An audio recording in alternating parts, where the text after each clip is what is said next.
اعوذ باللہ من الشیطان الرجیم بسم اللہ الرحمن الرحیم السلام علیکم ورحمۃ اللہ وبرکاتہ۔ ویلکم ٹو مائی چینل صراط المستقیم۔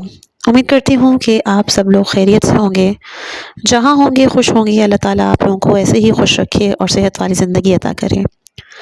آج ہماری کتاب کہکشاں نیستی کا پارٹ 3 بیان کروں گی۔ چلتے ہیں اگلے بات کی طرف۔ يا أيها الناس أنتم الفقراء إلى الله والله هو الغني الحميد۔ یہ جس آیت کو سننے کا شرف آپ کو ملا ہے، یہ سورہ فاطر کی آیت نمبر 15 ہے۔ انسانوں، تم سب اللہ کی بارگاہ کے فقیر ہو۔ اللہ صاحب دولت اور قابل حمد و ثنا ہے۔ اس باب میں لکھا ہے کہ انسان کو اور کیا چاہیے، روٹی، پانی اور سونے کا ٹھکانہ، لیکن لگتا ہے کہ لوگ زندگی کا مفہوم نہیں سمجھ پائے۔ زیادہ روٹی، زیادہ پانی، زیادہ جگہ۔ جو لوگ ہر روز حرم کے پاس سے گزرتے، ان میں سے ہر ایک نے اپنی ایک الگ دنیا بنا رکھی تھی اور وہ اس میں جی رہے تھے۔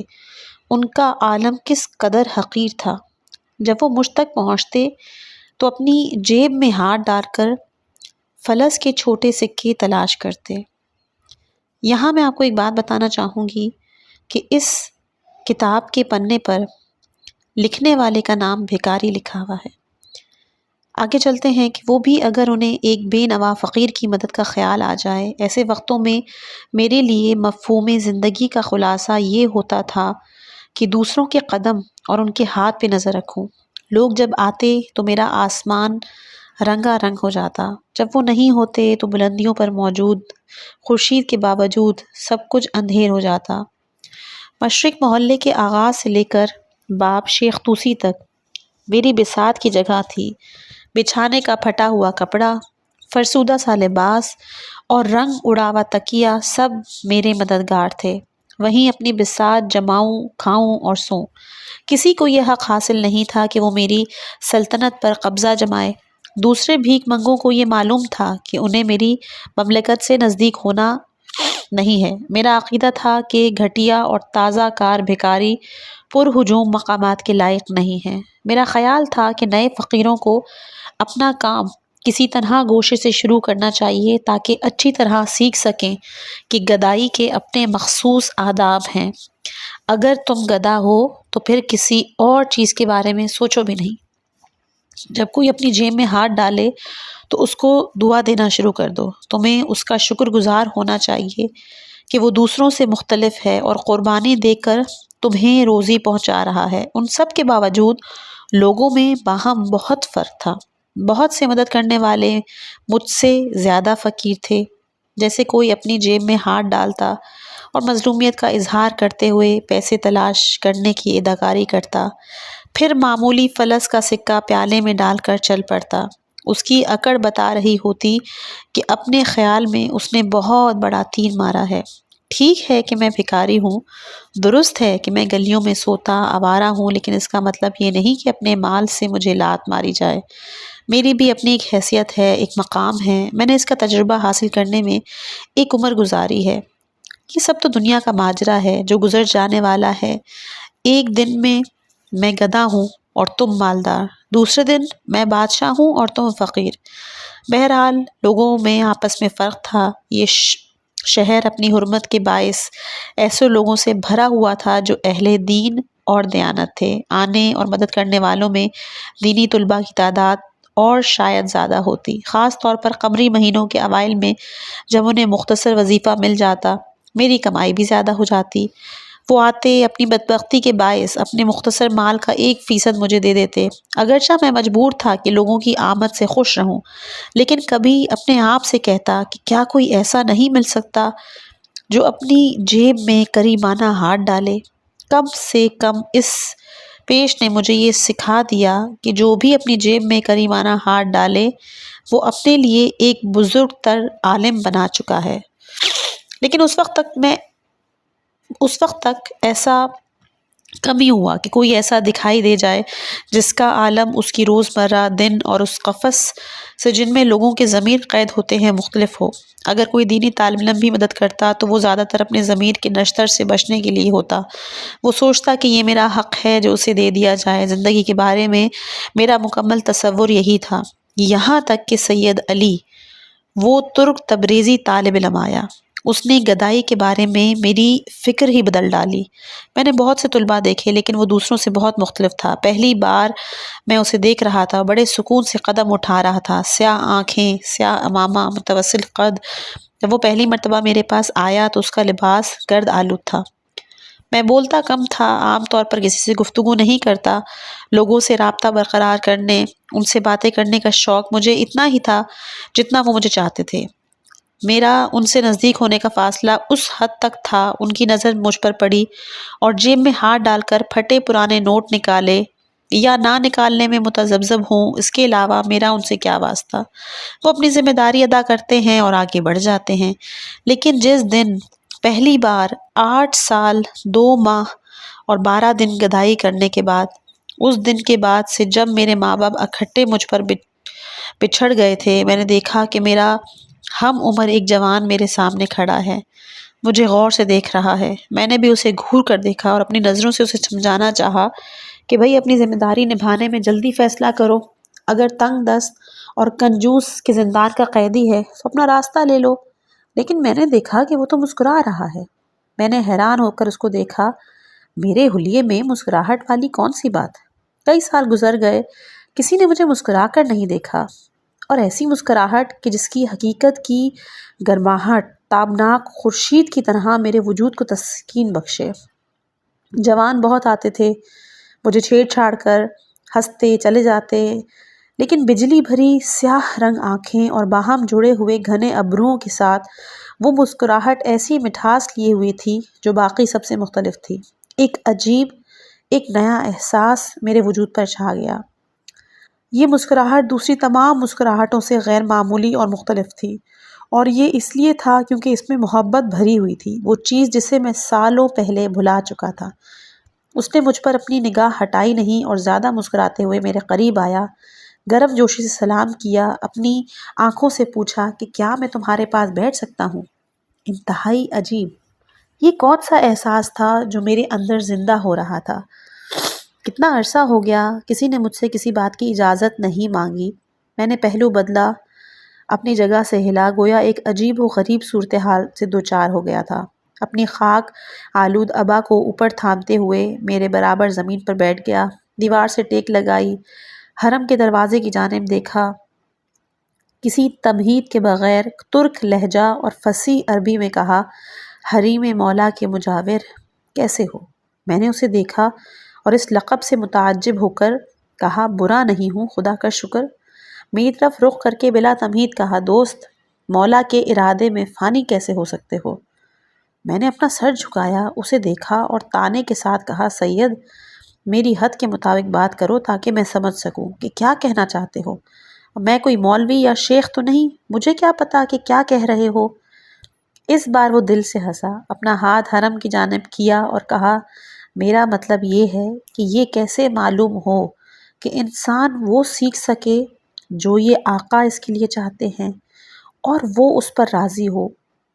مثلاً خود اپنے بارے میں نہیں سوچے، فیصلہ نہ کرے، کام کو ان پر چھوڑ دے، بیٹھ کر تماشا کرے۔ چونکہ اس کی محبت میرے دل میں آ گئی تھی، میں یہ نہیں ماننا چاہتا تھا کہ وہ پاگل ہے۔ میں نے کوشش کی کہ موضوع بدلوں اور کہا کہ بھئی کئی سال سے میرا کام یہاں بیٹھنا اور بساط پھیلانا ہے، میں نے آج تک تمہیں یہاں نہیں دیکھا، کہاں سے ہو؟ اس نے در حرم پہ گہری نظر ڈالی، آہ کھینچی اور کہا، ایرانی ہوں، تبریز سے۔ میں نے پوچھا، نجف آئے ہوئے کتنا عرصہ ہوا؟ کہتا ہے 40 دن ہو رہے ہیں۔ ایک پرانے فقیر سے وہ اس قدر بے تکلف ہو کے بات کر رہا تھا، یہ مجھے بہت اچھا محسوس ہو رہا تھا۔ ساتھ ہی میں اپنے کشکول پر نظر ڈال لیتا ہوں جو اس دن بالکل بھی بھر نہیں سکا۔ میں نے پوچھا، تمہارا نام کیا ہے؟ کہا، سید علی۔ عراقی زبان میں کہا کہ میں جانتا ہوں تمہارا لقب پوچھ رہا ہوں۔ اس نے کہا، قاضی طباطبائی۔ میں نے سر ہلایا اور کہا، سید علی قاضی طباطبائی، خوش لقب یعنی اچھا لقب ہے۔ اپنی داڑھی پر ہاتھ پھیرا اور کہا خیر اور خوبی اللہ کی جانب سے ہے۔ اہلاً و سہلاً، زیارت کے لیے آئے ہو کیا؟ واپس چلے جاؤ گے یا ایرانی طلباء کی طرح یا رک جاؤ گے؟ جب میں نے یہ کہا تو اس کے چہرے پر ٹوٹ پھوٹ کے آثار اور غم کی سائے لہرانے لگے۔ پوری لطافت کے ساتھ اس کی آنکھوں میں آنسوؤں نے لکیر ڈال دی۔ بلند آہ بھری اور اپنے ہاتھ حرم کی جانب دراز کر کے کہا کہ میں چاہتا ہوں کہ ٹھہر جاؤں، لیکن یہ نہیں جانتا کہ یہ آقا کیا چاہتے ہیں۔ میں یہ سوچ رہا تھا کہ یہ باتیں مجھ سے کیوں کر رہا ہے، رکو یا چلے جاؤ، یہ کیسی باتیں ہیں؟ اس نے مجھے الجھن میں دیکھ کر کہا حاجی تم تو یہاں بیٹھتے ہو، تمہاری امید کس چیز سے ہے؟ تم اپنے کام سے تھک نہیں جاتے؟ مجھے محسوس ہوا وہ میری عمارت کے علاقے میں داخل ہو گیا ہے، اس لیے اپنا گلا صاف کیا اور کہا کہ تم جانتے ہو یہی ہے جو ہے، کئی سال ہو گئے یہی ہے۔ میں نے اپنی انگلیوں سے کھیلتے ہوئے مزید کہا کہ سید سچ تو یہ ہے کہ میں نے یقین کر لیا ہے کہ گدھا ہوں اور اسی بنا پر یہاں ہوں اور لوگوں کا منتظر رہتا ہوں۔ جب میں نے یہ بات تسلیم کر لی تو یہ میرے لیے آسان ہو گیا۔ شب و روز گزارتا ہوں اور میری نظریں لوگوں پر رہتی ہیں کہ وہ آتے ہیں یا نہیں آتے۔ میں نے دیکھا بہت غور سے مجھے دیکھ رہا ہے، اپنی آنکھوں سے بجلی کی سی چمک کے لیے مسکرا رہا ہے۔ تو میں نے اس کو کہا کیوں ہنس رہے ہو؟ تم نے میرے سوال کا جواب دے دیا ہے۔ ظاہر ہے تم نے پوچھا اور میں نے جواب دیا۔ کہتا ہے نہیں، تم نے میرے پہلے سوال کا جواب دیا۔ میں الجھن میں پڑ گیا کہ یہ جوان طالب علم مجھ سے کھیل رہا تھا۔ اس کی محبت بھرے چہرے، ریاضت کشیدہ صورت سے معلوم نہیں ہوتا تھا کہ وہ مجھ سے تفریح کر رہا ہے، اس لیے سر کھجایا اور اس کو کہا میں سمجھ نہیں پایا تم کیا پوچھا جس کا میں نے جواب نہیں دیا۔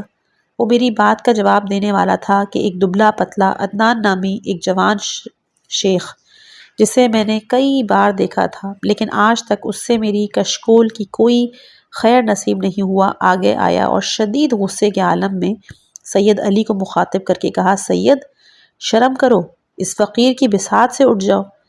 سید علی نے اپنی نظریں اس کی جانب گھمائی، کہا علیکم السلام، میں اپنے ساتھی کے پاس سے کیوں ہٹ جاؤں؟ اس نے اپنی بے روح آنکھوں سے سید علی کو گھور کر دیکھا، کہا تمہاری روحانیت کے لباس کی شان کا کوئی خیال نہیں ہے؟ کیا تم نہیں جانتے ہو کہ تمہیں اس طرح زمین پر نہیں بیٹھنا چاہیے؟ سید علی نے ناراض ہو کر کہا روحانیت کے لباس کی شان کیا ہوتی ہے؟ تو شیخ عدنان نے کہا کہ تم نے رسول خدا صلی اللہ علیہ وآلہ وسلم کا لباس پہنا ہوا ہے، یہ نہیں جانتے کہ اس کی کیا شان ہے؟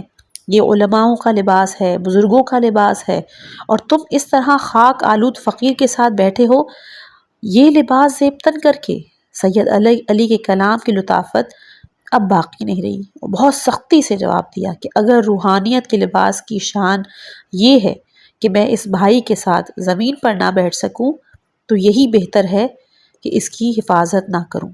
بد اخلاق شیخ سختی سے جواب دینا چاہتا تھا لیکن شاید اس کا تکبر آڑے آیا کہ مزید اس سے ہم کلام ہو۔ وہ طویل و غرور آمیز نگاہوں کے ساتھ اپنی ابا کو جھٹکتا ہوا منہ پھیر کر استغفر اللہ پڑھتا ہوا وہاں سے چلا گیا۔ اچانک میں نے دیکھا میری گردن کے گرد ایک ہاتھ آیا اور گرم لبوں نے میرا چہرہ چوما۔ سید علی تھا جو کہہ رہا تھا کہ بھائی میں اس بات پر تم سے معافی چاہتا ہوں۔ شرمندگی کے ساتھ اور اس کی محبت پر حیران ہو کر میں نے کہا کون سی بات سید؟ وہ کہتا ہے اس شیخ کی باتوں پر۔ میں نے کہا مگر اس نے کیا کہہ دیا؟ سید علی ہنسے، کہا واقعی مجھے تمہارے حال پہ رشک آتا ہے، تمہارا یقین اس قدر پختہ ہے کہ لوگوں کی بات اور ان کے رویوں پر حساس ہی نہیں ہو۔ میں نے سر ہلایا، کہا سید بعض لوگوں کی دنیا چھوٹی ہے، کیا کیا جا سکتا ہے؟ آہستہ سے اپنا ہاتھ میرے شانے پہ مارا اور کہا لیکن تم اس چھوٹی سی بساط کے ساتھ ایک بزرگ دنیا کے مالک ہو۔ مجھے اعتراف ہے کہ اس وقت میں یہ بات نہیں سمجھا اس نے کیا کہا، لیکن بہت بعد میں اس بات کا مطلب سمجھ میں آیا۔ وہ دوبارہ اپنی ابا کو جھاڑنے لگا، مجھے اس کی باتوں سے مزہ آ رہا تھا۔ اس سے پوچھا تم کہاں تھے جو تمہاری ابا اس قدر گرد آلود ہے؟ تو اس سید نے مجھے جواب دیا کہ وادی السلام۔ میں نے پوچھا وہاں تمہارا کوئی مردہ ہے؟ کہا نہیں۔ بیکار ہو؟ کہا نہیں۔ پھر وہاں کیوں گئے تھے؟ کچھ توقف کیا اور کہا تبریز میں میرے استاد نے دستور دیا ہے کہ کم از کم ہفتے میں ایک بار میں مقبروں میں جایا کروں۔ میں نے اسے پوچھا کہ اس سے کیا ہو جائے گا؟ تاکہ مجھے یاد آ جائے کہ مجھے بھی مرنا ہے۔ میں تعجب سے پوچھا کیا تمہیں یاد آیا؟ کہتے ہیں آج ایک اور چیز یاد آئی۔ پوچھا کیا یاد آیا؟ کہنے لگے مجھے یاد آیا کہ میرے مولا ہیں، مجھے ان کا عبد ہونا ہے۔ البتہ ایک بوڑھے شخص نے مجھے یہ بات دلائی۔ اس جوان کے بارے میں میرے ذہن میں کچھ عجیب سا خیال آ رہا تھا۔ اس کی باتیں نہ سمجھتے ہوئے میں اس کے لیے پریشان ہو گیا۔ میں نے کہا وادی السلام شہر کی دیوار کی پشت پر اور خطرناک ہے، اپنا خیال رکھو، روشنی ہو جانے دو پھر وہاں جاؤ۔ گوشہ چشم سے حرم کی جانب دیکھا اور کہا میں خیال رکھے ہوئے ہوں حاجی، اگرچہ عمر خدا کے ہاتھ میں ہے اور میں ان آقا کا مہمان ہوں، وہ خود اپنے فرزند کا خیال رکھتے ہیں۔ اپنے ہاتھوں کو ملتے ہوئے میری خاموشی کا جواب دیا اور کہا حاجی میں نے نیت کی ہے کہ تمہیں ایک تحفہ دوں۔ اس وقت کسی نے سکہ میرے پیالے میں ڈالا جس کی آواز سے میرا لہجہ کچھ بدلا۔ میں نے کشکول سے اپنی نظریں ہٹائیں، سید علی کو مشکوک نظروں سے دیکھتے ہوئے کہا تحفہ؟ تم دیکھ رہے ہو کہ لوگ آتے ہیں اور پیسہ ڈال کر چلے جاتے ہیں، کوئی مجھے تحفہ نہیں دیتا، زیادہ تر اپنی تجارت کرتے ہیں تاکہ صدقہ دے کر بلا سے نجات پائیں۔ تو سید علی ہنس پڑے، کہا لیکن مجھے دوسروں سے کوئی سروکار نہیں، جی چاہتا ہے کہ تم نے جو جواب دیا ہے اس پر تمہیں تحفہ دوں۔ میں نے اس سے پوچھا کہ آخر کیا جواب دیا؟ کہا یہی تم نے کہا کہ تمہارا کام یہی ہے، یہی تمہاری صورتحال ہے اور اس یقین نے تمہیں آسودہ کر رکھا ہے۔ میں نے کہا اچھا تو اس میں تحفہ دینے والی کیا بات؟ وہ اپنا ہاتھ پیشانی پر پھیرا، شرمندگی سے کہا کہ حاجی میں خود ابھی تک یقین نہیں کر سکا ہوں۔ فقیر کہتا ہے کہ یقین نہیں کیا تو کیا ہوا؟ اس نے ایک بہت ہی معنی خیز خاموشی اختیار کی، مجھ سے اپنی نظریں چرائیں، موضوع بدلنے کی کوشش میں کہا اب تمہارے پاس دو انتخاب ہیں، پہلا تحفہ کچھ رقم ہے، دوسرا تحفہ یہ کہ ایک داستان سنو۔ میں نے سوچا کہ یہ ممکن نہیں کہ ایسا شخص یہ نہ سمجھ پائے کہ ایک گدھا پیسے اور داستان سننے میں پیسے سے ہاتھ اٹھائے۔ وہ خود ہی مزید بولا لیکن میرا مشورہ ہے کہ تم داستان کو چنو۔ میری عمر لوگوں سے پیسہ وصول کرتے گزر گئی تھی، میرے اندر سے ایک آواز آئی اس بار تمہارے پاس منتخب کرنے کا موقع ہے، پیسہ چھوڑو، شاید نیا آنے والا شیریں طالب علم کوئی ایسی بات سنا سکے جس سے تم اس فلاکت سے نجات پا جاؤ۔ میں نے اسے دیکھا اور ہنسی سے کہا داستان سناؤ سید۔ سید نے اپنے سر پر امامہ درست کیا اور کہا اب غور سے سنو۔ نادر شاہ افشار اب سے 155 سال پہلے 1156 قمری میں نجف آیا۔ امیر المومنین علی علیہ السلام سے اظہار عقیدت کے لیے گنبد اور حرم کی مرمت اور انہیں طلائی کرنے کا حکم دیا۔ یقیناً تم نے سنا ہوگا کہ نادر شاہ شدید غصے والا انسان تھا، اس کے اطراف میں موجود لوگ اس سے بہت ڈرتے تھے۔ حرم کے ساتھ ایک نابینا شخص بھیک مانگا کرتا تھا اور کئی سال سے اس نے وہیں اپنی بساط جما رکھی تھی۔ میں نے سوچا کہ کتنی عجیب بات ہے، یہ داستان میری صورتحال سے بہت مشابہت رکھتی ہے۔ اس نے مٹھاس کے ساتھ بات آگے بڑھائی کہ ایک دن نادر شاہ اپنے نزدیک لوگوں اور چیلوں کے ساتھ حرم میں آیا تو اس نے دیکھا کہ ایک بیچارہ فقیر زمین پر بیٹھا ہے جس کے پیروں کے پاس اس کا کشکول رکھا ہے۔ میں نے اپنے پیروں کے سامنے رکھے پیالے کو دیکھا اور سید علی کی جانب متوجہ ہو گیا۔ وہ کہہ رہے تھے کہ نادر شاہ رک گیا اور اندھے کی جانب آ کر اس سے کہا تم کتنے عرصے سے اس کام میں مشغول ہو؟ اس فقیر نے جواب دیا کہ میں یہاں 20 سال سے یہی کام کر رہا ہوں۔ نادر شاہ غصے میں آیا، 20 سال سے اس حرم کے پاس بیٹھے ہو اور اب تک اپنی آنکھوں کی شفا حاصل نہیں کی؟ وہ نابینا نادر شاہ کی آواز اور اس کا وحشتناک انداز سن کے لرزنے لگا۔ نادر شاہ نے مزید کہا کہ میں زیارت کے لیے حرم جا رہا ہوں، جب میں واپس آؤں اگر اس دوران تم نے اپنی آنکھوں کی شفا نہیں پائی تو میں یہی تمہاری گردن اڑا دوں گا۔ اس وقت تو گویا میرے سر پر آسمان ٹوٹ پڑا۔ اس حرم کے پاس بیٹھے ہوئے مجھے 8 سال ہو گئے لیکن صاحب حرم کے بارے میں ایسا کوئی عقیدہ نہیں رکھتا تھا۔ میں نے خود کو اس اندھے فقیر کی جگہ رکھ کر دیکھا اور اس پیش آنے والی صورتحال کے باعث میں خوفزدہ ہو گیا۔ سید علی نے اپنی بات جاری رکھی۔ نادر شاہ گیا۔ نابینا نے اپنی جان کی خوف سے کپکپاتے ہوئے وجود کی گہرائیوں سے امیر المؤمنین علی ابن ابی طالب کو مخاطب کیا، چونکہ اس کے پاس اور کوئی چارہ باقی نہیں تھا۔ اس کا دل کانپ رہا تھا، شدت سے حضرت سے اپنی حاجت طلب کی۔ اب سید علی خاموشی اختیار کی اور مجھ پر نگاہ ڈالی۔ میں مبہوت حیرت میں ڈوب گیا۔ لکنت زبان کے ساتھ پوچھا، کیا ہوا؟ وہ واپس آیا؟ اس کی گردن اڑا دی؟ سید علی ہنس پڑے۔ کہا، اگر وہ گردن کاٹ دیتا تو میں تمہیں داستان نہیں سناتا۔ بس وہ واپس آیا اور یہ دیکھ کر سرفرازی اور قدرت محسوس کی کہ فقیر اس کے حواریوں میں گھرا ہوا اس بدبخت کے لیے رزق خوانی کر رہا تھا۔ سید علی نے میرے کندھے پر تھپکی دی، کہا، نہیں حاجی۔ اندھا شدید مایوسی میں مبتلا تھا۔ اسے یقین ہو چکا تھا کہ مولا کے سوا اس کا کوئی نہیں، چونکہ حقیقی طلب کی تھی اس وقت اتنے سالوں بعد مولا سے اپنی آنکھوں کی شفا حاصل کر لی۔ میرے دل میں کوئی چیز ٹوٹ گئی تھی۔ مجھے لگا جیسے سالوں بعد میرے قلب سے کوئی گرم چیز جوش میں آئی اور میرے تمام بدن پر چھا گئی۔ میں دیر تک خاموش رہا۔ جب اپنے حواسوں میں آیا تو دیکھا میرا چہرہ آنسوؤں سے بھر چکا تھا۔ مجھے روئے ہوئے بہت عرصہ گزر چکا تھا۔ میرے وجود میں کون سی حقیقت اس اشک کا سرچشمہ بن رہی تھی؟ کئی سالوں سے میں یہاں بیٹھا لوگوں کو پر امید نظروں سے دیکھتا تھا، لیکن کبھی یہ نہ سوچا کہ میری تمام مشکلات کا حل اس حرم کے مالک کے پاس ہے۔ گویا میں اس اندھے سے زیادہ اندھا تھا۔ ایسی حقیقت میری آنکھوں سے اوجھل تھی۔ سید علی نے اپنی سرایت کر جانے والی نظروں کے ساتھ میرے چہرے پر ہاتھ پھیرا اور کہا، حنین لکا حاجی، میں تمہیں دکھی نہیں کرنا چاہتا، لیکن یہ تحفہ تھا اس چیز کے بدلے کہ جو تو نے مجھے سکھائی۔ میں مبہوت رہ گیا۔ ایک نظر اپنے کشکول پہ ڈالی، دوسری سید علی پر، اور دیکھ کر امیر المومنین کے در حرم کو دیکھتا رہا، گویا پہلی بار اس در کو دیکھ رہا ہوں۔ سید علی نے میری دنیا زیر و زبر کر دی۔ جب اس نے دیکھا میری زبان پر تالا لگ چکا ہے اور میں کچھ نہیں کہہ رہا ہوں تو کہا، حاجی مجھے اپنا دوست سمجھو، اجازت دو کبھی تمہارے ساتھ بیٹھ جایا کروں۔ پھر اپنی قبا کے جیب میں ہاتھ ڈال کر ایک بڑی رقم میرے ہاتھ پر رکھی، کہا، یہ تمہارے لیے۔ ایک عمر میری عادت رہی کہ لوگوں سے پیسہ لوں، لیکن اس مرتبہ مجھے شرم محسوس ہوئی۔ کہا، اس تحفے نے اپنا کام کر دیا ہے، مجھے اس رقم کی ضرورت نہیں۔ یہ رقم سرمایہ ہے۔ میں نے پوچھا، کس چیز کا سرمایہ؟ کہا، درست ہے کہ زیادہ رقم نہیں، لیکن کیا تم یہ نہیں چاہتے کہ تم اپنا خود کا کوئی کام شروع کرو؟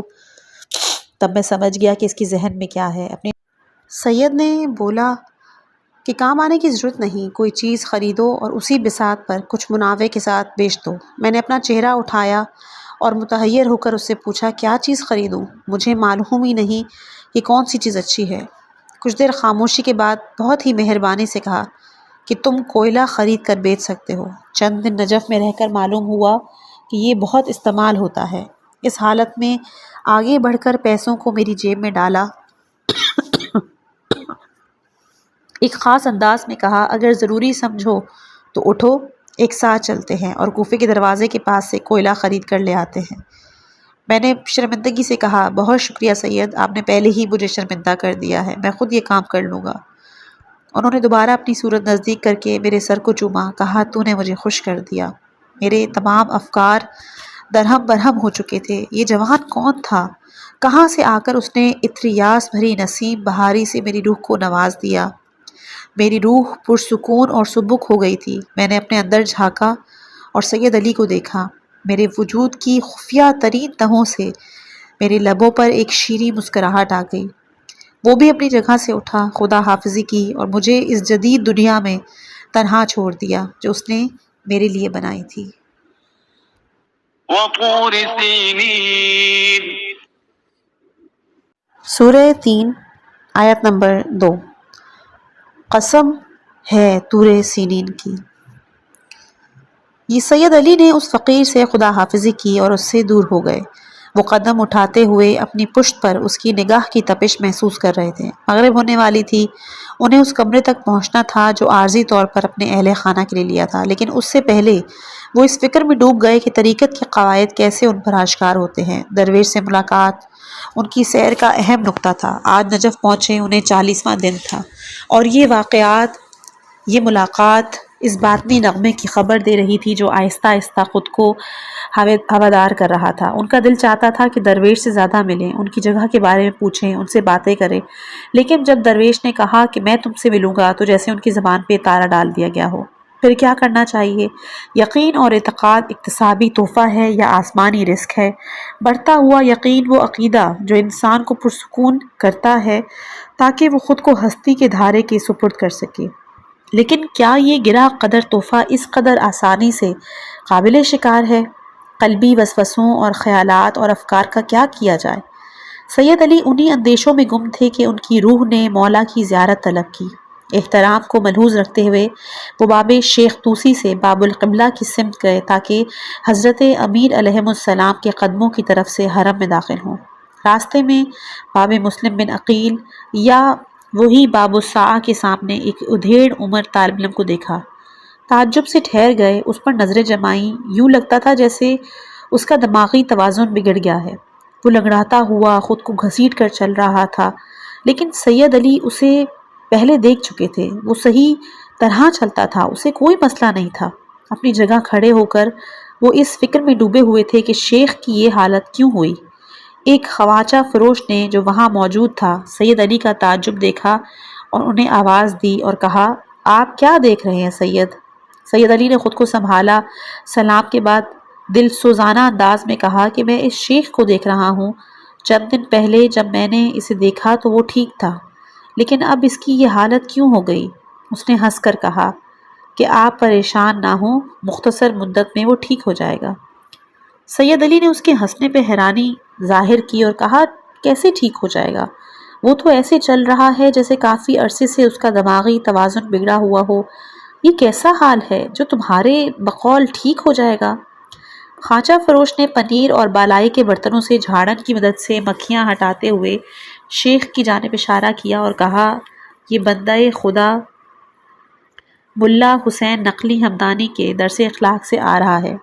میں کئی بار دیکھ چکا ہوں، ان کے درس اخلاق کے بعد طلباؤں کا یہی حال ہوتا ہے۔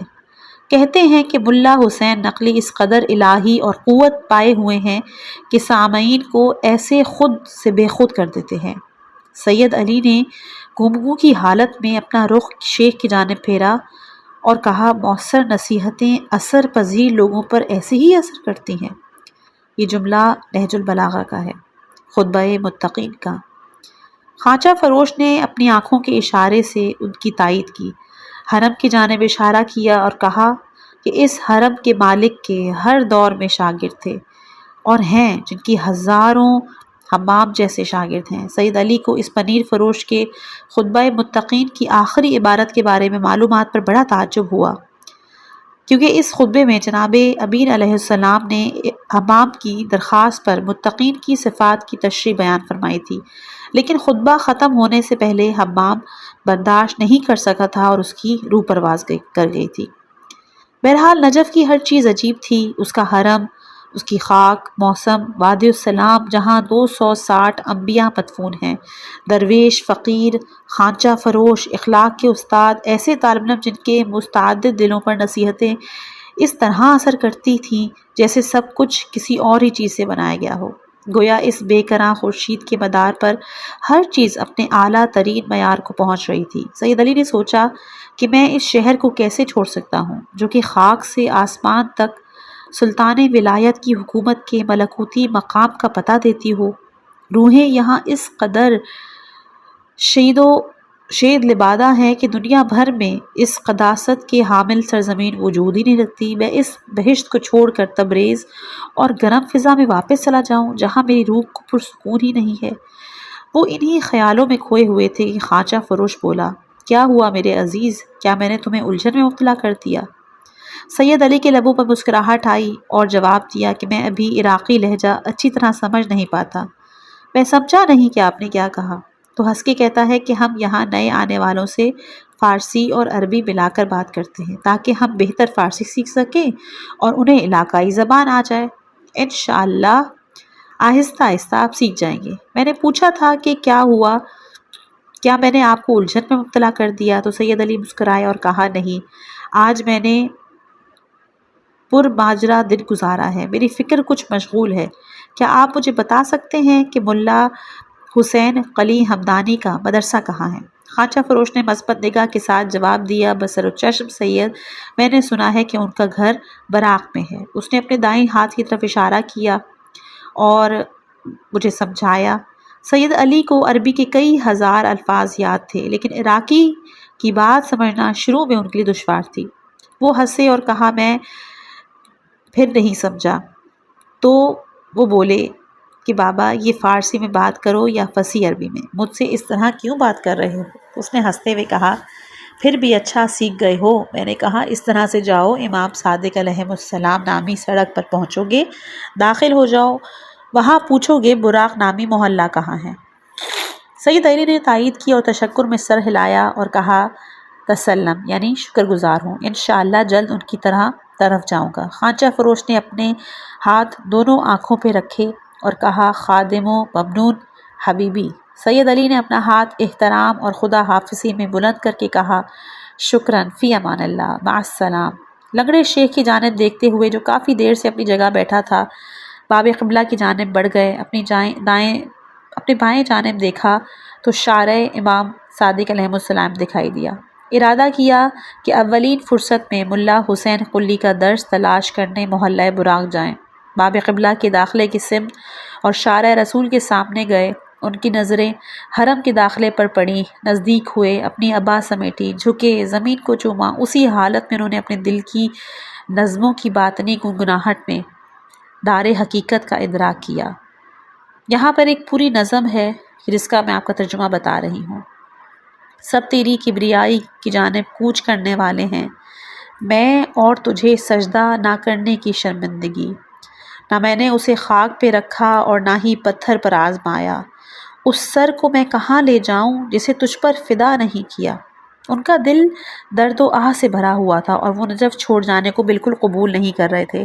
باب قبلہ کے داخلے کے ساتھ سجدے اور آستان بوستی کی حالت میں ان کی آنکھوں سے آنسو نکل رہے تھے، اور اسی حالت میں سلطان ولایت کی خدمت میں نجف میں رک جانے کے لیے باطنی نجوہ اور التماس آپ نے شروع کی۔ یا علی، شاہانہ دماغ یہاں کن خیالوں میں ہے؟ تمہارے کشکول کی پہنچ آسمان تک نہیں ہے۔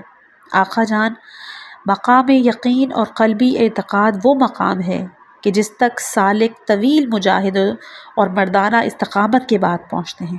جس یقین کا میں طالب علم ہوں وہ حق الیقین کا مقام آپ کی حقیقت میں شہودی اور عیانی طور پر فانی ہو جانے پر مبنی ہے۔ مولا جان، اس موضوع کو مقدمات کی ضرورت ہے، مربی اور آپ کے جوار کی ضرورت ہے۔ گرم کیجئے، ان حیران اور سرگردان غلام کو اپنی گرم آغوش میں رہنے دیجئے۔ اے طائر قدسی، ہمت کو میرا ہم سفر کر دو کہ منزل دور ہے اور میں نیا مسافر ہوں۔ گریے کی شدت سے ان کا بدن کانپنے لگا۔ کافی دیر تک اس دروازے کے نزدیک سجدے میں پڑے رہے اور پھر اٹھ کھڑے ہوئے۔ ان کی نظریں باب قبلہ کی بائیں جانب والے داخلے پر تھیں۔ انہیں شیخ انصاری کا مزار دکھائی دیا۔ وہ ان کے مزار تک گئے، اپنے ہاتھوں سے مزار شیخ کی لکڑی سے بنی نورانی جالیوں کے گرد حلقہ بنایا، آنسو بہاتے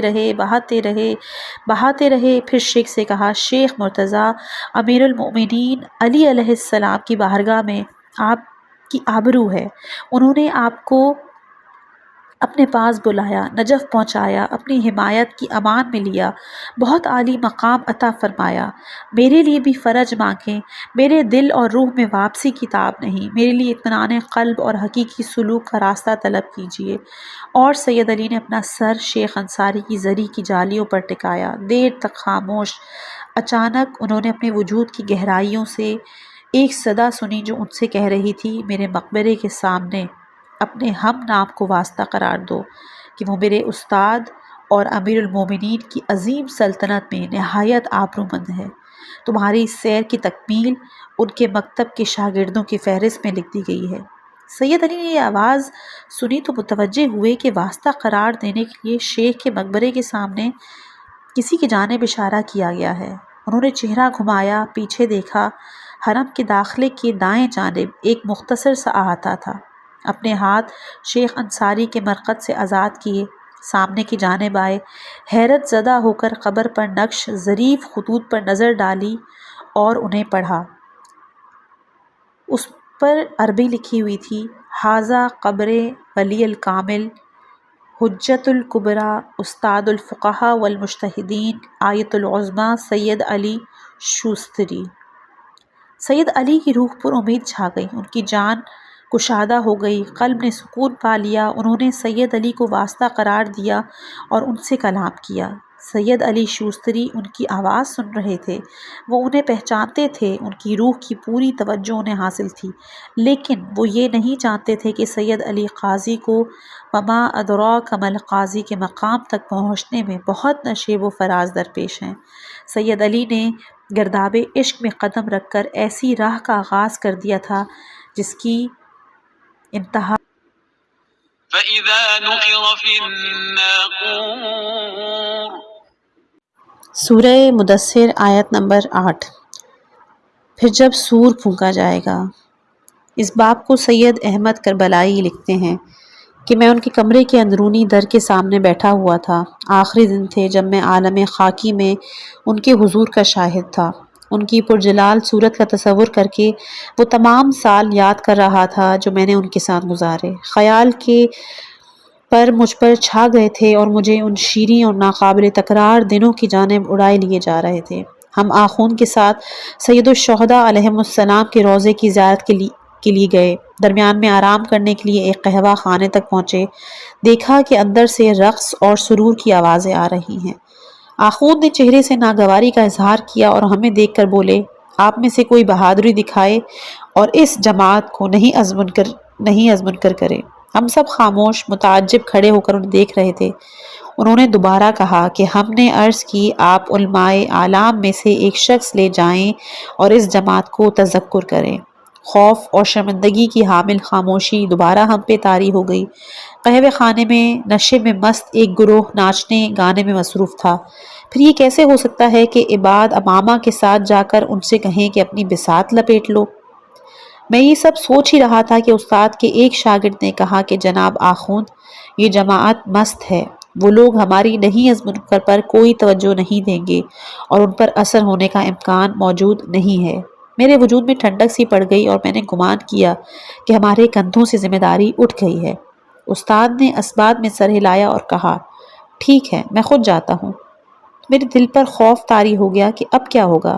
یہ بوڑھا شخص ان عیاش جوانوں کے درمیان جا کر ان کی بساط الٹ پلٹ کر دینا چاہتا ہے اور معلوم نہیں کہ وہ ان کا کیا حشر کریں گے۔ آخوند نے اپنا لباس مرتب کیا، قہوہ خانے کی طرف چل پڑے، دروازہ کھولا، اندر داخل ہو گئے۔ گھٹیا سگار قلیان کی بو قہوہ خانے سے باہر آ رہی تھی۔ ان کے بعد ہم سراسیمہ اندر داخل ہوئے، دیکھا ان کی تعداد ہمارے اندازے سے بڑھ کر ہے۔ آخوند اندر جا کر سیدھا ان کے سردار تک پہنچے جو بدماشوں جیسا طاقتور آدمی دکھائی دے رہا تھا۔ میں سوچ رہا تھا کہ اب آخوند اسے کیا کہیں گے، کسی آیت کی تلاوت کریں گے، کوئی حدیث سنائیں گے۔ میں انہی اندیشوں میں غلطہ تھا کہ آخوند نے ان کے سردار سے کہا: سلام علیکم جناب، اجازت دیجیے کہ میں گاؤں اور آپ ساز بجائیں۔ وہاں موجود گانے بجانے کا شور اچانک موت کے سکوت میں تبدیل ہو گیا۔ سردار جسے ہنسی آ گئی جب اس نے دیکھا کہ چند دینی طلباء ایسے بوڑھے شخص کے ساتھ قہوہ خانے میں آئے ہیں جن کے حلیے سے واضح ہے کہ انہوں نے زندگی میں کبھی موسیقی نہ سنی ہوگی۔ آخوند کا مذاق اڑانے کے انداز میں کہا کہ شیخ، کیا تم بھی ان کھلونوں سے کھیلنا جانتے ہو؟ تو ملا حسین نقلی مسکرائے اور کہا: میں شعر سنا سکتا ہوں، کیا اجازت ہے سناؤں؟ اس شخص نے اپنی گھنی اور بڑی سی مونچھوں پہ ہاتھ پھیرا، قہقہا لگایا اور کہا: شیخ تم گاؤ اور ہم ساز بجائیں گے۔ اس پر سب نے مل کر قہقہا لگایا اور میری ہڈیوں کا گودا تک سلگ اٹھا۔ اگرچہ ہم بار بار استاد کے نفس کی تاثیر دیکھ چکے تھے، میں بھول نہیں سکتا کہ نجف میں عبد فراز نامی ایک بدماش ہوا کرتا تھا جس کی وہاں کے لوگ جس کی وجہ سے بہت پریشان تھے اور سب بھی اس سے ڈرتے تھے۔ ایک دن آخوند امیر المومنین علیہ السلام کے حرم میں بیٹھے تھے کہ عبد فزار وہاں سے گزرا۔ رسم یہ تھی کہ اس کے خوف سے سب اس کا احترام کریں، لیکن ملا حسین نقوی نے اس پر کوئی توجہ ہی نہیں دی۔ عبد فرار نے انتہائی یہ چیز دیکھ کر سمجھ لیا کہ یہ تو بے اعتنائی ہے، واپس ہوا اور طلبکارانہ انداز میں بولا، او شیخ، تم نے میرا احترام کیوں نہیں کیا؟ کیا تم مجھے نہیں جانتے؟ میں نے دانتوں میں اپنے ہونٹ دبا لیے اور خود سے کہا کہ خدا خیر کرے، اب شر برپا ہوگا۔ تو آخوند نے اس شخص کو جواب دیا کہ تم ہو کون کہ میں تمہارا احترام کروں؟ تو غصے میں اس شخص نے کہا کہ میں عبد فرار ہوں، میرا احترام کرنا ضروری ہے۔ آخوند نے سر جھکایا اور نہایت سکون سے کہا، عجیب ہے۔ وہ شخص کہتا ہے، کیا عجیب ہے؟ تو آخوند نے اپنی نافذ نگاہوں سے اسے دیکھا اور کہا، عجیب تمہارا نام ہے، تمہیں عبد فرار کیوں کہتے ہیں؟ افرت من اللہ ام من رسول، تم اللہ سے بھاگے ہوئے ہو یا رسول سے؟ ہمیں یقین نہیں آ رہا تھا، اور جب ادھر ان کا جملہ تمام ہوا تو عبد فرار ایسے بھاگا کہ جیسے سر پر آسمان اس کی ٹوٹ پڑا ہو۔ اس کا چہرہ بگڑ گیا تھا، وہ شرم کا پسینے پیشانی پر اس کی نمایاں تھیں۔ معاوضے نے اس کو اس قدر بدلا کہ اگلی صبح اس کی وفات کی خبر آئی۔ اس کی بیوی نے بتایا کہ کل رات وہ ہمیشہ کے برعکس گھر کے آتے ہی وہ جیسے مجھے مارتا تھا، پیٹتا تھا، جیسے کوئی معجزہ ہو گیا ہو، بہت ہی محبت اور پیار سے مجھ سے پیش آ رہا تھا، معافیاں مانگ رہا تھا، میری دل جوئی کر رہا تھا۔ اس کے بعد رات گئے صحن میں چہل قدمی کر رہا تھا، روتا جا رہا تھا اور کہتا تھا، افرت من اللہ ام من رسول، یہاں تک کہ میں نے دیکھا کہ جائے نماز پہ چلا گیا اور شدید گریہ کیا، نماز پڑھی، بے ہوش ہو گیا۔ صبح جب میں اس کے پاس گئی تو دیکھا کہ چہرے پر نور لیے جان دے چکا ہے۔ میں اور میرے دوسرے شاگرد اس بات سے بے خبر تھے کہ صبح کے آغاز میں آخوند نے کہا، آج اولیاء خدا میں سے ایک کے گھر چلتے ہیں جس کا انتقال ہو گیا ہے، اور وہ ہمیں عبد فرار کے گھر لے گیا۔ یہ ملا حسین نقوی ہمدانی کی قدسی نفسی کا اثر تھا جو ہم بار بار دیکھ چکے تھے، لیکن اس بار صورتحال ذرا مختلف تھی۔ قہوہ خانے کے بیچ، وہ بھی اتنے بدمعاش قسم کے لوگوں کے درمیان، صفحہ پلٹ گیا تھا اور طے پایا تھا کہ عارف کامل گائے گا اور عیاش ساز بجائیں گے۔ انہوں نے اپنا گلا صاف کیا، ناقوسی ضرب آہنگ کے ساتھ قہوہ خانے کے دھوئیں میں کچھ اشعار پڑھے جس کا اردو ترجمہ بیان کر رہی ہوں۔ سوائے خدا کے اور کوئی معبود نہیں، یہ میں حق اور صداقت کے ساتھ کہہ رہا ہوں۔ یقیناً دنیا نے ہمیں فریب دیا اور ہمیں خود میں مشغول اور مدہوش کر دیا۔ اے دنیا کے فرزند، ذرا آرام سے اپنے کاموں میں بہت وقت ہے کامل لو۔ اے دنیا کے فرزند، نیک کردار جمع کرو۔ دنیا قرن بہ قرن گزرتی جا رہی ہے، ہماری عمر کا کوئی دن نہیں گزرتا کہ ہماری بنیاد کمزور نہ کر دے۔ ہم نے سرائے باقی کو ضائع کر دیا اور سرائے فانی کو اپنا وطن بنا لیا۔ ہم اسے نہیں جانتے جس میں کوتاہی کی ہے، مگر جس دن ہماری موت آ پہنچے گی۔ انہوں نے امیر المومنین سے منسوب اشعار ناقوسیہ انہیں سنائے۔ ان اشعار کی ضرب آہنگ الہی نفس میں مل کر ان سب کی جان پر وہ اثر کیا کہ جو ساز بجانا تھا اسے چھوڑ کر رونے لگے۔ ان کے افسوس آہ و نالہ سے قہوہ خانے کی چھت لرزنے لگی۔ ان کی توجہ کے قنفذ نے ان کی جان کی راکھ سے سر نکالا اور انہیں زیر و زبر کر دیا۔ آخوند نے اپنی آسمانی نظر پر ڈالی اور قہوہ خانے سے باہر نکل آئے۔ ہم ان کے پیچھے پیچھے، لیکن اب بھی جو آوازیں سنائی دے رہی تھیں وہ اپنی گزر جانے والی عمر پر گریہ وزاری اور آہا و نالہ کی تھی۔ اس لیے بھی ایک ولی خدا کے ہاتھوں جوانوں کی روح میں حقائق الہی نے اپنی جڑ پکڑ لی اور وہ منقلب ہو گئے۔ یہ زمانے کی پرانی رسم ہے، آخر کار تقدیر کا پنجہ خورشید سے بہرہ مند غافلوں کو فراق کی تاریکی میں کھینچ لاتا ہے۔ اب آخوند کا حال دگرگوں ہو چکا تھا۔ ہم کربلا آئے ہوئے تھے، تمام شاگردوں کے چہروں پر غم سایہ فگن تھا۔ میں جو کہ سالہ سال ان کی خدمت میں مصروف رہا، پریشان، غمزدہ، اندر سے کسی خبر کا منتظر، اس کمرے کے بند دروازے کو دیکھ رہا تھا جن کے بستر پر وہ دراز تھے، ان دوستوں اور مریدوں کے حلقے میں جن میں سے ہر ایک اپنے دور میں چمکتا ستارہ بنا، محمد بہاری، سید سعید حبوبی، علی زاہد قمی، سید حسن سر الدین عاملی، مرزا جواد ملکی تبریزی، مرزا محمد حسین نائینی، محمد محسن امین، ملا محمد کاظم خراسانی۔ جن سے بن پڑا وہ آیا اور منتظر تھا، یہاں تک کہ آقا کا خادم دروازے سے باہر آیا اور کہا، شیخ محمد کہاں ہیں؟ آقا انہیں بلا رہے ہیں۔ شیخ محمد بہاری ہمدانی اس وقت 40 سال سے زیادہ کے نہیں تھے۔ آخوند نے انہیں اپنے اصحاب کا حکیم مقرر کیا۔ شیخ محمد کے آنے سے پہلے ہم مسلسل آخوند ملا حسین نقوی کی خدمت میں رہا کرتے تھے۔ آخوند 100% ہمارے لیے تھے، لیکن جیسے ہی شیخ محمد بہاری نے آخوند سے آشنائی اور ارادت پیدا کی، انہوں نے آخوند کو ہم سے چھین لیا۔ یہ بات میں مذاق میں خود ان سے بھی کہا کرتا تھا اور وہ ہنستے تھے۔ شیخ محمد توحید و اخلاق کی قدرت اور ان پر تسلط کا درخشاں ستارہ تھے۔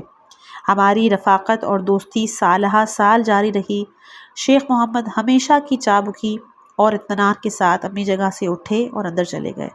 سب نے اپنے سر جھکا لیے، بعض یاسین پڑھ رہے تھے، بعض تسبیح لیے ہوئے آخوند کی شفا کے لیے 70 مرتبہ سورہ حمد قرأت کر رہے تھے۔ جس کے بس میں جو تھا وہ انجام دے رہا تھا۔ اس وقت آخوند کی عمر 71 یا 72 سال تھی، لیکن ایک عمر مجاہدت، ریاضت، سید علی شوستری کی تعلیمات کا تحمل کرتے ہوئے دنیا کے اس خرابے میں رہ جانے کی کشش اور رمق باقی نہیں رہی۔ تھوڑی ہی دیر کے بعد آقا کا خادم آیا۔ اس نے کہا کہ آقا سید احمد کربلائی اور مرزا جواد کو طلب کر رہے ہیں۔ مرزا جواد ملکی تبریزی سر جھکائے غرق تھے۔ جب انہوں نے دیکھا کہ خادم نے انہیں اور مجھے آواز دی ہے تو مجھے اشارہ کیا کہ اٹھ کر ان کے ساتھ چلوں۔ میں نے اپنی ابا سمیٹی۔ امید کرتی ہوں کہ اب تک کی آپ کو داستان، یہ کتاب پسند آئی ہوگی۔ اگر یہ ویڈیو آپ کو اچھی لگی ہے تو ویڈیو کو لائک کرنا مت بھولیے گا، اور اگر آپ چاہتے ہیں کہ میں کسی اور موضوع پہ بھی کتاب پڑھوں تو مجھے کمنٹ پہ ضرور بتائیے گا۔ اپنا بہت خاص خیال رکھیے گا اور مجھے دعاؤں میں یاد رکھیے گا۔ ملتے ہیں اگلی ویڈیو میں، تب تک کے لیے اللہ حافظ۔